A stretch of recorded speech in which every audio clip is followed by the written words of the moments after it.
Bismillahirrahmanirrahim.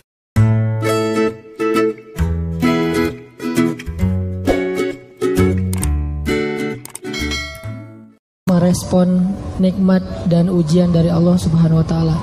Kan biasanya kalau kita ngomongin tentang nikmat identik dengan syukur ya. Terus kalau ujian identik dengan sabar. Tapi gak selalu kayak gitu keadaannya. Kadang-kadang nikmat itu bisa bikin kita GR. Ujian bisa bikin kita salah sangka kepada Allah Subhanahu wa taala. Seolah-olah Allah kalau kasih ujian itu kayak gak suka sama kita. Padahal kadang Allah kalau kasih ujian itu tandanya masih perhatian sama kita. Kenapa tuh perhatiannya ngasih ujian? Bisa banyak banget alasannya. Bisa pengen ngapusin dosa-dosa kita, bisa pengen ngangkat derajat kita, walaupun kita nggak usah terlalu kegeeran ke sana, minimal menghapus dosa-dosa ya. Bisa juga emang mungkin hanya dengan cara dikasih ujian kita rajin beribadah. Dan itu kita banget kayaknya tuh. Kalau lagi banyak masalah, tahajudnya rajin. Mendekati ujian nasional, tahajud gak tinggal selama sebulan. Hari ujian nasional terakhir, malamnya udah gak tahajud lagi. Kan kita banget nih. Nah orang yang tipenya kayak gini kadang emang cara untuk biar dekat ke Allah emang dikasih ujian. Makanya jangan jadi tipe kayak gitu. Walaupun ada orang lain yang soleh tapi tetap dikasih ujian. Kenapa? Karena Allah Subhanahu wa taala benar-benar pengen lebih dekat sama dia. Makanya Nabi bilang asyadun nas balaan al-anbiya summas salihin. Orang yang paling banyak diuji sama Allah itu orang para nabi, kemudian orang soleh, kemudian yang mendekati kesolehan dan seterusnya dan seterusnya. Ternyata kadang ketika kita dikasih nikmat, kita tuh jadi kegeeran.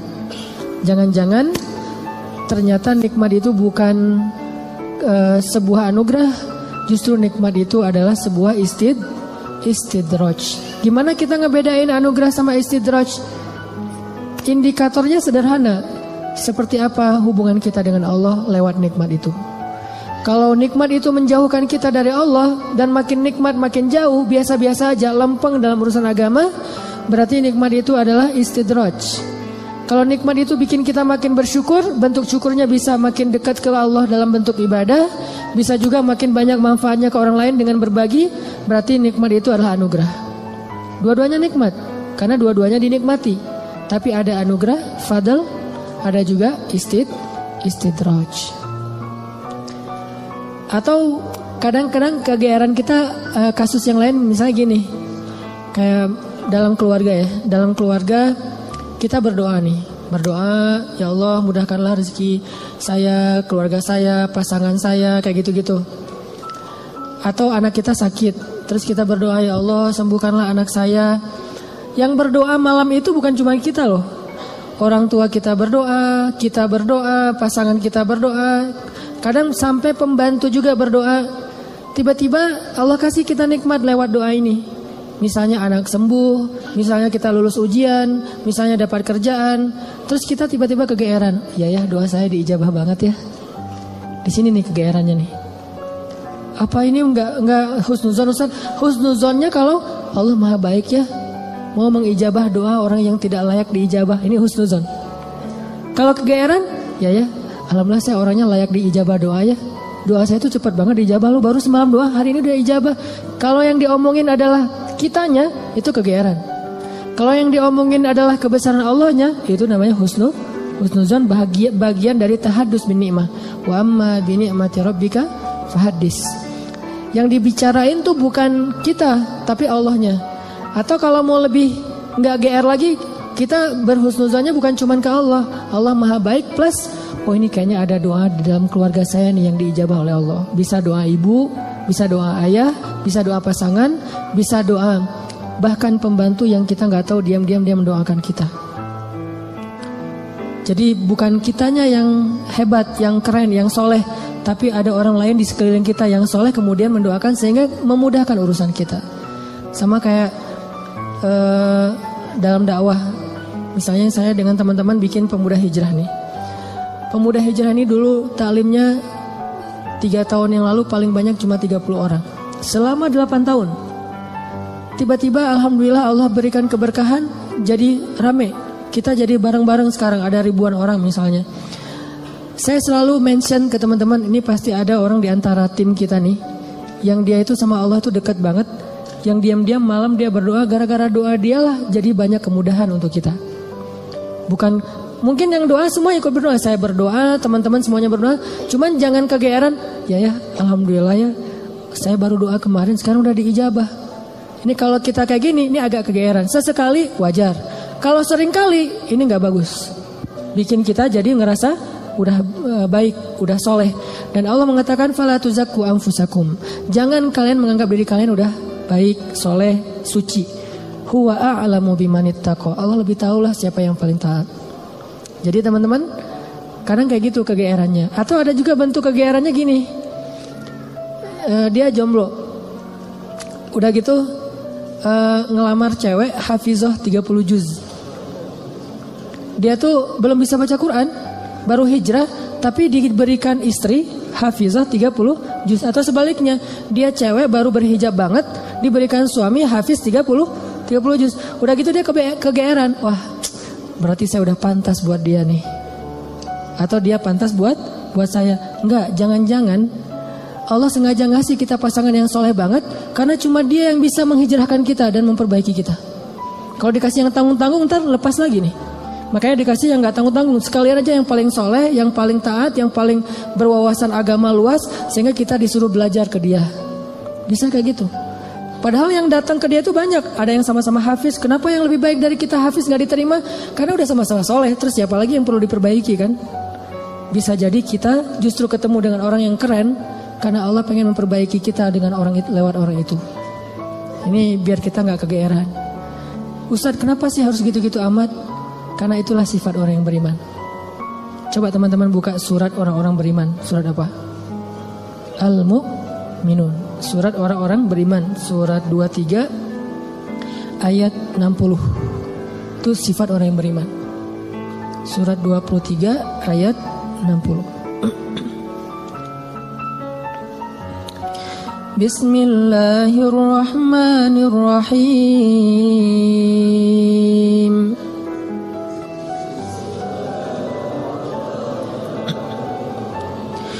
والذين يؤتون ما آتوا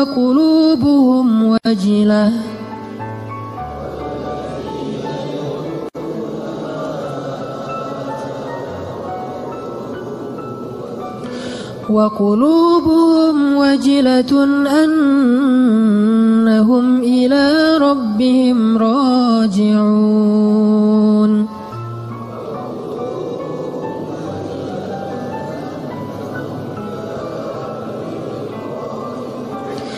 أولئك يسارعون في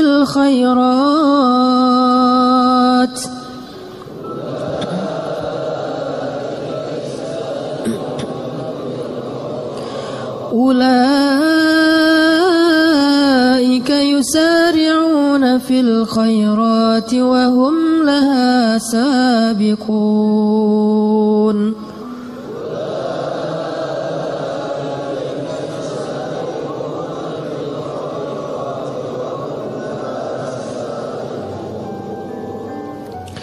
Dan orang-orang yang memberikan apa yang telah mereka berikan dengan hati penuh rasa takut, karena mereka yakin bahwa sesungguhnya mereka akan kembali kepada Rabb-Nya. Mereka itulah orang-orang yang bersegera kepada kebaikan-kebaikan, dan mereka itulah orang-orang yang lebih dulu memperolehnya. Ini terjemahannya agak sedikit rancu ya, karena kalau kita baca tafsir bukan memberikan, melakukan. Jadi ketika ayat ini turun, Aisyah nanya kepada Nabi apa tafsirnya. Walladzina yu'tuna ma atau wa qulubuhum wajilah. Dan orang-orang yang telah memberikan apa yang mereka telah berikan, sedangkan hati mereka masih merasa takut. Aisyah nanya, maksudnya apa ya Rasulullah? Kenapa mereka takut? Apakah mereka melakukan dosa-dosa? Apakah mereka bermaksiat sehingga mereka menjadi takut? Kata Nabi, bukan. Maksud melakukan atau memberikan di sini adalah mereka udah sholat, mereka puasa, mereka sedekah. Jadi bukan cuma sedekah ya, semua amal soleh. Mereka udah bantu orang. Jadi mereka itu udah banyak banget ngelakuin kebaikan, sedangkan hati mereka wajilah. masih merasa takut. Takut apa? Takut ketika kembali kepada Allah gak sanggup menghadap Allah dengan amal yang sedikit. Coba bayangin, udah banyak amal masih takut menghadap Allah, wajilah. Gimana lagi kalau berbuat dosa, beramal aja masih takut sama Allah. Kalau kita kan kadang-kadang ngerasa takut ke Allah itu kalau habis buat dosa ya. Dan ini juga bagian dari iman. Keren sih. Cuman iman kan berderajat-derajat. Lahum darajatun inda rabbihim. Orang beriman aja bertingkat. Ada orang beriman ketika bikin dosa takut kepada Allah, langsung taubat. Ada yang lagi yang lebih tinggi, lagi berbuat baik takut sama Allah. Kenapa? Dia ngerasa amal baiknya tuh sedikit dan waktunya terbatas. Dia pengen berbuat yang banyak tapi nggak punya waktu, nggak punya merasa lemah, merasa tidak maksimal, merasa belum memberikan semua hak Allah, merasa kurang, merasa belum istimewa, belum sempurna. Ini orang yang walladzina yu'tuna ma atau wa qulubuhum wajilah. Makanya teman-teman, kalau teman-teman perhatiin di akhir surat Al-Baqarah kan tuh ada doa Rabbana la tu'akhidna in nasina aw akhtana. Itu bukan doa orang yang berbuat dosa loh. Itu doa orang habis beribadah. Dia habis beribadah, habis sholat misalnya, doanya Rabbana la tu'akhidna in nasina aw akhtana. Udah beribadah masih minta maaf sama Allah. Ya Allah, jangan marah ya sama saya kalau saya ada yang silap, ada yang lupa, ada yang gak sempurna. Ini orang beriman, udah beribadah masih minta maaf. Sama kayak ayat idza jaa nasrullahi wal fath wa ra'aitan nasa yadkhuluna fi dinillahi afwaja fasabbih bihamdi rabbika wastaghfir. Kalau telah datang pertolongan Allah dan kemenangan dan engkau melihat orang berbondong-bondong masuk kepada agama Allah, maksudnya apa? Kalau dakwah kamu sudah sukses. Wahai Muhammad, wahai kaum muslimin, kalau dakwah kalian sudah sukses, orang berbondong-bondong ikut pengajian, orang berbondong-bondong berhijrah, jadi tren baru sekarang Islam misalnya di zaman dulu Nabi. Orang berbondong-bondong memeluk agama Islam. Dakwah kamu tuh udah keren banget, usaha kamu tuh udah maksimal. Ketika kamu mendapatkan kesuksesan dalam dakwah, maka pujilah Allah dan beristighfarlah. Kenapa? Habis berdakwah, habis sukses malah disuruh beristighfar. Dan yang disuruh itu adalah Nabi loh secara personal, bukan kaum muslimin. Kalau kaum muslimin mungkin mengatakan fasabbihu bihamdi rabbikum wastaghfiru gitu kan ya. Tapi karena personal, fasabbih bihamdi rabbika wastaghfir.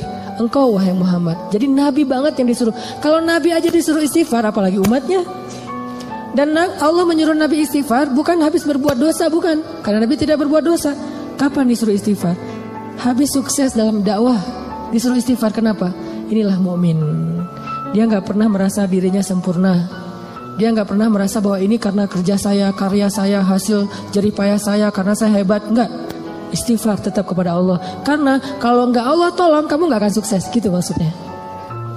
Kenapa kalau Allah nggak tolong kamu nggak akan sukses? Karena apa yang kamu lakukan itu harusnya kamu nggak bisa sukses. Soalnya yang kamu lakukan itu belum maksimal, belum ideal, belum sempurna, belum istimewa. Tetap aja ada kurangnya. Karena sifat dari insan mahallul khata' wan nisyan. Pasti ada salah dan lupa, pasti. Jadi gimana pun kita dapat nikmat, hati kita wajilah. Apalagi nikmat dunia doang. Nikmat ibadah aja tetap wajilah. Nikmat ibadah kan yu'tu nama atau berarti mereka sholat, puasa, zakat, sedekah, haji, umroh, kayak gitu-gitu, tilawah, hafal Quran, tapi hatinya masih wa qulubuhum wajilah. Padahal itu yang dikasih nikmat ibadah loh. Gimana kalau yang dikasih nikmat dunia? Karena nggak mungkin kan nikmat ibadah itu istidraj. Mungkin nggak? Nikmat ibadah istidraj. Allah membiarkan dia aja sholat sendiri. Nggak mungkin kan? Istidraj itu hanya berlaku untuk nikmat dunia. Tapi kalau nikmat akhirat, ibadah, ketaatan, kedekatan dengan Allah, gak mungkin istidraj. Itu pasti nikmat yang hakiki tuh. Tetap mereka ngerasa saya banyak kurang, saya masih. Kalau sholat pasti tadi ada yang gak khusyuknya. Ada yang khusyuk 4 rakaat sholat isya, pasti ada hilang-hilangnya gitu kan ya. Lebih tepatnya ada khusyuknya sedikit, sisanya hilang. Mungkin itu lebih tepat buat kita nih. Nggak sengaja kok udah salam aja. Atau tadi sujudnya 2 kali apa sekali ya. Tadi saya ruku gak sih? Apalagi kalau sholat sendiri tuh. Pas sudah sujud, tadi saya ruku gak sih? Kan suka gitu tuh. Pas sudah berdiri, tadi saya tahiyat gak sih? Atau langsung dari sujud langsung berdiri. Kan suka gitu. salam. Tadi saya syahadatan gak ya? Jangan-jangan langsung Allahumma sholli ala sayyidina Muhammad. Assalamualaikum. Pas berdiri tadi saya baca Al-Fatihah gak ya? Gak mau ruku aja. Suka gitu. Berarti banyak kurangnya dalam ibadah kita. Tilawah juga gitu. Pasti banyak baca yang salah. Jangan-jangan salah huruf, salah makna harusnya dosa. Puasa juga gitu, gak bisa jaga pandangan. Atau sedekah juga gitu. Jangan-jangan saya sedekah belum bersih-bersih amat atau belum maksimal, masih banyak yang saya tahan, masih kikir. Intinya adalah jangan ngerasa udah sempurna. Sehingga ketika Allah kasih kita nikmat, kita merasa diri kita emang pantas mendapatkannya. Bukan. Ketika Allah kasih kita nikmat, kita bilang sebetulnya saya gak pantas, tapi Allah maha baik. Ketika Allah kasih kita hidayah, sebetulnya bukan saya udah sadar, Allah menyadarkan saya. Ketika kita dapat ujian, baru kita salahkan diri kita. Makanya hadis qudsinya yang saya sampaikan di booster, kalau kalian mendapatkan nikmat, janganlah kalian memuji kecuali Allah. Kalau kalian mendapatkan masalah, musibah, sesuatu yang buruk, janganlah kalian mencela kecuali diri kalian sendiri. Ini ke diri kita, teman-teman. Dan ini kaidahnya tidak berlaku untuk orang lain ya. Karena Allah hanya mengatakan untuk diri kalian sendiri, bukan untuk teman kalian. Jadi dalam Islam itu kita dibangun juga persepsi, mindset. Jangan pakai hadis qudsi ini untuk orang lain. Lo banyak dosa tuh. Kok gitu sih? Ya kan kata Allah juga dalam hadis qudsi gitu. Enggak, ini enggak berlaku untuk orang lain, berlaku untuk diri kita. Untuk orang lain selalu berlaku husnuzon. Ijtanibu katsiran minadh-dhon. Jauhi prasangka buruk kepada orang lain. Kalau dia dapat nikmat, Masya Allah, Allah sayang kepada dia sehingga diberkahi rezekinya. Kalau dia dapat ujian, Masya Allah, Allah pengen menggugurkan dosa dia, pengen mengangkat derajat dia. Kalau ke kita dapat nikmat, saya sebetulnya gak pantas, tapi Allah baik banget sama saya. Kalau kita dapat ujian, emang saya layak diginiin sama Allah. Ya Allah, ampunkan dosa saya, angkat musibah saya. Terus mana ada peluang buat kita menghakimi orang lain? Kan gak ada peluang. Sesama mukmin, sesama muslim, gak ada peluang kita menjelek-jelekan orang lain. Nah, kalau teman-teman perhatikan di surat Al-Mu'minun yang ayat 60 tadi, coba mundur beberapa ayat 55, itu jelas banget. Jadi satu paragraf ini lagi ngomongin tentang bab GR nih. Ayat 55 itu orang yang GR. Surat Al-Mu'minun ayat 55 Allah bilang, ayahsabuna annama numidduhum bihi min malin wa banin nusari'u lahum fil khairati bal la yash'urun. Apakah mereka mengira ketika kami memberikan mereka banyak harta dan keturunan berarti kami menyegerakan untuk mereka kebaikan? Enggak, mereka enggak ngerti kata Allah. La yash'urun itu enggak sadar, enggak ngerti, enggak ngerasa. Jadi enggak selalu ketika Allah numiddu lahum mim malin wa banin, ketika Allah ngasih harta dan keturunan yang banyak, maksud harta dan keturunan itu kehidupannya bahagia, rumah tangganya aman-aman aja, gak ada masalah, maka berarti nusari'u lahum fil khairat, belum tentu. Seolah-olah Allah itu sayang banget sama dia, belum tentu. Kalau gitu kita suudzon sama Allah, enggak. Kita tetap berpikir Allah itu maha baik. Terus kalau kita dapat nikmat, itu bukti bahwa Allah maha baik, bukan karena kita pantas. Atau mungkin ini adalah ujian dari Allah. Antara dua. Antara Allah emang baik banget walaupun kita nggak pantas, atau Allah sedang menguji kita dengan ujian yang kita senangi. Dulu ketika masih sendiri, setiap malam tahajud, ya Allah beri saya pasangan imam yang bisa ngimamin saya. Nggak apa-apa deh yang dibaca Al-Ikhlas juga, yang penting dia imam. Yang imam, ya Allah beri saya makmum. Mudah-mudahan dia tetap mengamini doa-doa saya, walaupun mungkin doa saya nggak fasih. Doain setiap malam tahajud, Allah kasih nih. Persis kayak bayangan kita banget nih, spesifik. Hidungnya, matanya, wah segala macam. Gua banget lah pokoknya. Pas udah dapat gitu masih bangun tahajud nggak? Atau udah mulai telat-telat dikit?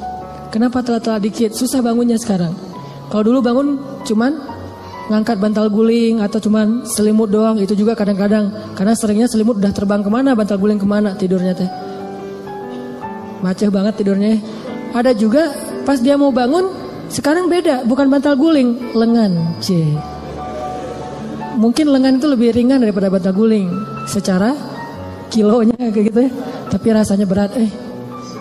Taruh lengan, aduh gimana nih caranya? Ntar dia terbangun, kan saya nggak pengen ngebangunin dia, kasihan, alasannya modus. Nggak tahajud, atau tahajudnya telat, atau mulai berkurang, lama-lama tadi tahajud 11, sekarang jadi tinggal 8, 4, 2, tinggal witir doang. Tapi masih lumayan lah. Akhirnya subuh di masjid, subuh di rumah, subuh telat, subuh dijamak dengan duha. Kan bertahap tuh. Udah gitu ngejamaknya kompakan lagi, berjamaah. Jamak semua maduha berjamaah sama suami istri, kan kompakan ya. Masya Allah luar biasa, kompak, istiqomah menjamak. Allah pengen nguji kita lewat pasangan justru. Kadang Allah pengen nguji kita dengan terlalu sibuk dengan kerjaan. Tadinya kita nggak punya kerjaan, nganggur, akhirnya bisa beribadah tepat waktu. Begitu udah ada kerjaan, jadi nggak tepat waktu lagi. Kenapa? Alasannya mulai sibuk, mulai rush, mulai tight jadwal, kayak gitu-gitu. Nah ini artinya jangan selalu kegeeran bahwa Allah sayang sama kita. Bahwa kita layak disayangi oleh Allah, bukan. Mungkin antara dua, Allah emang baik banget, atau Allah pengen nguji kita dengan nikmat tersebut.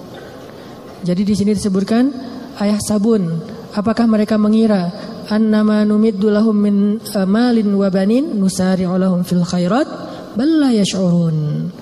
Mereka pikir kalau kami udah ngasih mereka harta dan keturunan berarti kami menyegerakan kebaikan buat mereka?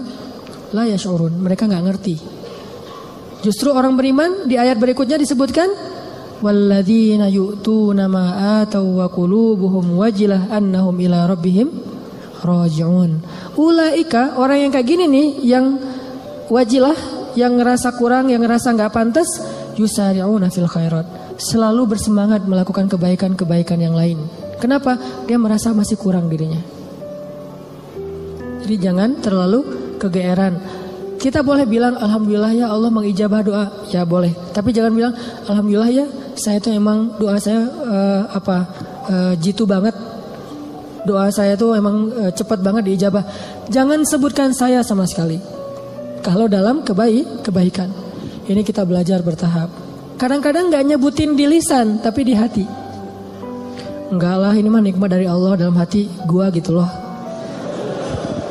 Wa asirru qawlakum awijharu bih innahu alimun bidatis sudur. Kalian rahasiakan ucapan kalian di hati atau kalian tampakkan dengan lisan, Allah Maha tahu apa yang ada di dalam dada kalian. Gak bisa bohong sama Allah. Terus gimana Ustaz kalau kebersit kayak gitu membatin? Lisan kita mah selalu ngomong Masya Allah ya lu lulus, alhamdulillah ini nikmat dari Allah. Padahal gua gak bisa apa-apa. Lisan nih. Hati kita, ya emang kamu heran kalau saya lulus. Mulai kan ada sombong tuh, mulai agak kegeeran nih. Kita kalau muncul itu langsung kita tolak, kita reject dengan apa? Astagfirullahalazim. Kadang-kadang itu muncul bukan pengennya kita. Yuwaswisufi sudurinas, emang si dia tuh. Si dia bukan, si dia mah keren buat saya. Orang itu zat itu tuh. Yaitu khannas yuwaswisufi sudurinas. Kita gak pengen sombong, kita gak pengen riak. Dia yang yuwaswis supaya kita sombong. Saya kan pernah cerita ngimamin, pengen ngimamin yang paling maksimal biar semuanya khusyuk. Kan kalau yang lain khusyuk kebawa pahalanya ke yang ngimamin nih. Allahu Akbar, alhamdulillahi rabbil alamin. Semaksimal mungkin, sebisa mungkin yang bagus bacaannya. Pas sudah selesai sholat, yuwaswis. Atau belum selesai sholat, baru amin. Keren juga ya suara saya muncul. Yuwaswis. Itu bukan saya gak pengen kayak gitu-gitu amat lah. Yuwaswis. Awal-awalnya, dulu kayak gitu tuh. Ini saya ngaku nih, awal-awalnya ngimamin, apalagi pas ngimaminnya di Mesir. Karena orang Mesir tuh suka suuzon sama orang Indonesia. Dianggap orang Indonesia tuh gak bisa ngaji. Kan kepancing nih. Emangnya orang Indonesia gak bisa ngaji? No, kasih mat buat gua gitu. Ngimamin lah nih. Ngimamin ada niat pengen nunjukin orang Indonesia itu ngajinya bagus-bagus. Mulai agak-agak melenceng tuh. Sehingga pas selesai sholat orang Muslim, Masya Allah kamu Indonesia tapi ngajinya enak dan segala macam. Ya udah kamu tarawih aja di sini jadi imam. Muncul waswasah, yuwaswisufi sudurinas. Bukan pengennya kita. Pulang ke Indonesia juga kayak gitu. Ada yang Ustadz saya baru pertama menangis ketika sholat gara-gara Ustadz. Padahal saya ke umrah juga nggak nangis. Di sini bisa nangis, Masya Allah. Langsung yuwaswis. Wah itu habis-habisan tuh. Gimana caranya? Gara-gara itu terus saya nggak jadi berusaha semaksimal mungkin. Ya udah deh, gue biasa-biasa aja daripada sombong. Alhamdulillah Rabbil Alamin, Ar-Rahmanir Rahim. Ustaz kok ngajinya gitu? Saya nggak mau sombong. Was-was aja juga ya, was-was. Wah lu ikhlas banget ya orangnya, ikhlas. Ikhlas yang butuh istighfar. Sama dengan istighfar, yahtaju ilal istighfar. Istighfar butuh istighfar. Kenapa? Ya ini main hati nih, berat nih. Terus gimana caranya? Gak apa-apa, lanjutin aja. Awalnya emang ria, sombong, dikit-dikit. Bertahap, lama-lama dia akan berkurang. Dengan kita reject. Enggak mau, enggak sih. Kita tuh enggak setuju sama dia. Lama-lama dia enggak akan ngaruh lagi di hati kita. Sesekali doang ngaruh, dia lebih gampang nolaknya. Tapi kalau kita menghindar terus, susah. Sedekah gitu, dilihat orang, 100.000 Yang di sebelah cuman 1.500 koin, kita 100.000. Awalnya sih emang beda sih rasanya. Karena pertama 100.000. Awalnya nih, besok lama-lama biasa aja. Lama-lama nggak ngaruh sama sekali. Udah di hati kita tuh udah kebal. Kan ini kematangan jiwa kita dalam beramal soleh ya. Orang kalau lagi puber pasti kayak gitu teman-teman. Ekspresif, heboh, lebay. Itu orang puber. Baru pertama ke masjid, heboh gitu ya. Wah, gua baru ke masjid. Tapi kalau udah kebiasaan ke masjid, apaan sih yang mau dibanggain, biasa aja kali ke masjid gitu. Baru pertama tahajud, wah udah bangunin temannya tuh cuma bangun. Enggak bangun tahajud. Saya aja udah 2 jam bangun dari tadi. Udah 11 rakaat, pamer. Namanya juga lagi puber. Baru hafal 1-2 hadis, wah ini dhaif. Semuanya dhaif, cuma dia doang yang sahih gitu. Lagi belajar. Kalau udah biasa hafal hadis, biasa aja. Atau emang gak hafal gitu. Kayak saya misalnya, karena nggak hafal hadis ya udah nggak usah komen-komen deh, biasa-biasa aja. Toh bisa jadi saya komen dhaif ternyata sahih. Daripada saya mendhaifkan yang sahih, mending saya diam. Nah ini artinya jangan menghindar, tapi di-reject. Begitu kita kegeeran di dalam hati, enggak ini hadza min fadli rabbi. Ini anugerah dari Allah. Ini Allah Maha baik. Ini semuanya karena kebaikan Allah gitu. Lama-lama setan akan cari jalan lain, nggak akan yuwas-wis lagi. Dia akan menghindar. Sampai kita menjadi orang yang kalau kata guru saya mukhlasin. Apa arti mukhlasin? Kalau mukhlasin orang yang ikhlas. Kalau mukhlasin orang yang udah nggak ada bedanya di mata dia emas dengan batu. Udah sama tuh. Ketika ditaruh emas, dia senyum. Dikasih batu juga dia senyum. Nggak ada bedanya antara batu dengan emas, mukhlas. Maka setan udah gak bisa ngegodain dia. Gimana ngegodain? Orang emas dan batu sama di mata dia. Tapi kalau emas masih lebih berharga daripada batu, cuman dia masih berharap ridho Allah, itu namanya mukhlis. Kalau emas lebih berharga daripada batu dan dia tidak lagi berharap ridho Allah, itu udah gak mukhlis. Ada orang yang riya, ada mukhlis, ada mukhlas. Di mata Nabi Muhammad SAW, emas dan batu itu udah sama. Makanya setan udah gak mau ngoda-ngodain Nabi Muhammad. Kecuali ada setan yang masih anak baru gitu, ngodain Nabi Muhammad. Kalau setan yang udah senior ya, udah tahu itu Muhammad gak usah digodain deh, habis-habisin waktu lo. Mending godain yang lain-lain aja yang sahabat. Tapi kalau yang baru-baru kayak semangat gitu, gua mau godain orang nih. Pas ngeliat, ini ada lagi sholat digodain, Nabi Muhammad digodain. Kan sia-sia ya. Jadi kayak buang-buang waktu gitu. Dia godain Nabi Muhammad, begitu Nabi selesai sholat dipegangin, digulung sama Nabi, digantung di tiang masjid. Teriak-teriak gitu. Pas pagi-pagi anak-anak Madinah, anak-anak kecil gitu, pergi sholat subuh ngelihat ada bola tuh mau diambil sama mereka, mau ditendang-tendang. Kata Nabi jangan. Udah ditendang-tendang mereka, dia udah kesakitan. Dikeroyok sama anak kecil Madinah gitu. Bayangin jin di masa itu jadi bola. Terus ditendang-tendang sama anak Madinah, diambil sama Nabi, dilepas, terus dia lari. Baru dia sadar sekarang, saya ternyata salah godain. Yang digoda adalah Rasulullah SAW. Kata teman-temannya, lo sih gak nanya-nanya ke senior. Ini teman-teman artinya memang gak bisa sekaligus. Kadang emang kita kegeeran juga. Dan saya ngerasa kadang kegeeran. Lagi doa kayak kemarin misalnya, ya Allah saya doa di dalam hijir ya. Saya doa ya Allah kasih saya jalan agar saya bisa mengunjungi camp pengungsi di Suriah. Saya pengen banget ke sana gitu, pengen ngelihat langsung. Mudah-mudahan dari situ semangat untuk bersosial, ngelakuin kegiatan kemanusiaan itu lebih kenceng lagi. Pulang dari sana nggak lama kemudian dapat jalan langsung. Insya Allah April mau ke camp pengungsi misalnya, langsung kegeeran. Doa saya diijabah ya, keren ya. Yang muncul kayak gitu kan? Enggak. Kita tolak nih. Gimana nolaknya?